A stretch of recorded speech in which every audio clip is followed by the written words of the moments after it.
বুঝে পাচ্ছি না এখন আর টাকা নেবো মাল মাল খাতে হবে মাল না খালি আবার সমস্যা আবার পরীক্ষা দিতে পারি না কালকে আবার পরীক্ষা তো দেখি সামনে আব্বা আছে কিনা ওই দেখি কি করে ও সামনে আমার রহিম কাকা না দেখি রহিম কাকা আমার আব্বাকে দেখেছো বাপু তোমার এই গাছের বাগানে দাঁড়ায় রয়েছে।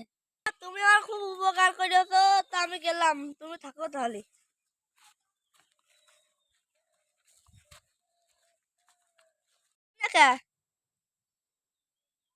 তুই হ্যাঁ না কা তোমার একটু দরকার আছে আমার টাকা মাকা চাবি নাই টাকা মাকা করলে আমার কাছে কিছুই নেই তুই মনে হয় আবার টাকা চেতে এসেছিস।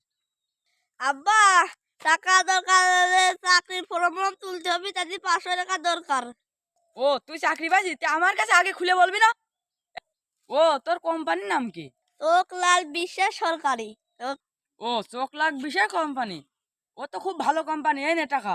দাও আব্বা গেলাম তা 2 করে চাকরিটা হয়ে যায় জানো। আচ্ছা যা। আব্বু কি আর পাগল পাইছে এই টাকাতে ফর্ম তুলবো না হ্যাঁ?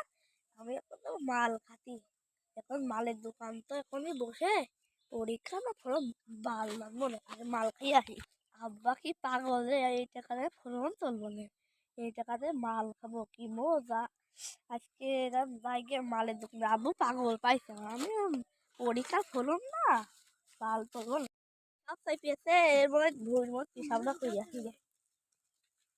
হ্যাঁ দাঁড়িয়ে নি ভাই এনে কি বিক্রি হচ্ছে ভাই মাল বিক্রি হচ্ছে মাল। ভাই কি কি মাল আছে ভাই বাংলা আছে এই দেখেন সব জায়গা মাল আর মাল। ভাই এই প্যাকেটটা কত ভাই এই প্যাকেট 2 কেন আছে ভাই 330 টাকা করে। ভাই এত দাম হলে কি মাল খাওয়া এইটা কত ভাই এইটা একই ভাই এটা 200 টাকা করে একটা এক দাম বুঝেছো। আমি এইটা নিচ্ছি হ্যাঁ তাহলে এই জটটার দাম হলো 120 টাকা জটটাও দিচ্ছি আর এই কয়টা আর কয়টা এসে বেশি আছে 330 টাকা। আর এটা কি তরল নাকি তরল তরলে 1 কোটো নিলাম হ্যাঁ নাও। আর এটা কত এটা এটা 330 টাকা। নাও তুমি টাকা নিয়ে নাও নাও লোক এটা নেবো কেমন আব্বা দেখলে আর মারবেন কি না মাল দেখে তো কত রকম এই দেখো দোকান মানে মাল খালি মাল। একটা দোকান আছে আরে মাল ওই দেখো ওই পাশে মাল বেচে এই দেখো মাল খালি মাল এই দেখো ডজন ধরা দিবা কত নাও দাও আরে লাগবে নাকি।